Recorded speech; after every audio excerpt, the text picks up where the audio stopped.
আমরা কি জানি আপেক্ষিক সূত্র, আপেক্ষিকতার সূত্র থেকে জানি আমরা এম, ভরগুলো বৃদ্ধি পায়, বেগ বাড়লে ভর বৃদ্ধি পাবে।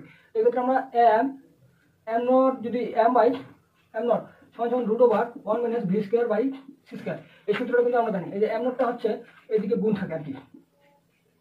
তো এটা হচ্ছে আমাদের এম নট যদি বসাই, হ্যাঁ, এম নট সমান এটা আছে, তাহলে এম হচ্ছে এম এর মানটা হচ্ছে 2 এম নট, সূত্রটা বলে গেলাম আমরা, আমাদের ভর বৃদ্ধি পাবে। ভর বৃদ্ধি পাওয়ার সূত্রটা কি আমরা এম সমান m naught divided by root over 1 minus V square by C square হচ্ছে আমাদের মেন সূত্রটা। এক্ষেত্রে আমরা যদি লিখি, হ্যাঁ, লিখবো কি আমরা লিখবো আমরা যে এম নট সমান root over 1 minus V square by C square. দুটো লাইন একসাথে করে দিলাম, কারণ এম নটটা এখানে আসলো, 1/2 উল্টো গেলো, এম নটটা উপরে গেলো, এমটা উপরে গেলো, এটা হলো আমাদের হচ্ছে আমাদের থেকে কত পাবো, হাফ পাবো।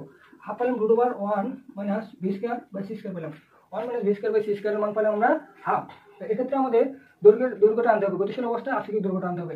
এক্ষেত্রে আমরা এল এর সূত্রটা কি জানি, এল বাড়বে না কমবে, এল কিন্তু কমবে। এল এর সূত্র জানি এল সমান L nought into root over 1 minus V square by C square.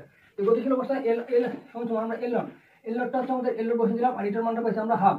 তাহলে গতিশীল অবস্থায় আমাদের এল হবে হাফ ইন্টু এল নট, অর্ধেক হয়ে যাবে।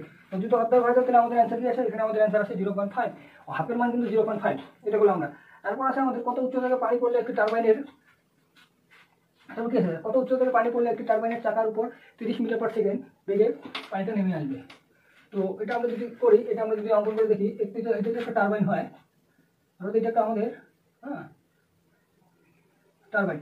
এখান থেকে কত উচ্চতা থেকে এই উচ্চতাটুকু আমাদের কত হবে, কত হলে তার বেগ হবে, পানির যদি পড়ে এখানে বেগটা হবে আমাদের বেগ 30 মিটার পার সেকেন্ড হবে, হ্যাঁ, 30 মিটার পার সেকেন্ড হবে।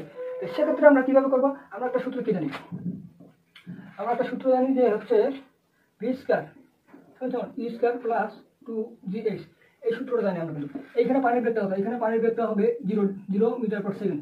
এখানে যদি আমাদের 0, তাহলে আমাদের ভি স্কোয়ার মানটা হচ্ছে 30 স্কোয়ার সমান 0 স্কোয়ার সমান প্লাস 2 ইন্টু জি হচ্ছে 9.8 ইন্টু এইচ, আমাদের বের করতে হবে এইচ এর মানটা। তো এক্ষেত্রে হচ্ছে আমাদের 900 আসে, 900 ডিভাইডেড বাই 19.6 আসে, কারণ 9.8 কে 2 দ্বারা গুণ করে 19.6 আসে, সমান এইচ আসে। যেটা আমাদের অ্যান্সার আসবে সেটা হচ্ছে আমাদের অ্যান্সার হবে। তো এক্ষেত্রে যদি আমরা 900 বাই 19.6 করি, 900 বাই 19.6 45.91 আসে আমাদের, এটা হবে আমাদের অ্যান্সার। এটা যদি আমরা হাতকড়া করতে চাইলে কত হবে, 900 উপরে থেকে 900 ডিভাইডেড বাই 19.6, পয়েন্টটা অর্থাৎ আমরা শূন্য লিখলাম, তাহলে আমাদের কত আসলো, এক্ষেত্রে আসলো আমাদের 196, এক্ষেত্রে আসলে 9000, হ্যাঁ, 1 তো হবে না আমাদের, যেহেতু 900, সেক্ষেত্রে আমাদের 4 দিয়ে লিখতে পারি।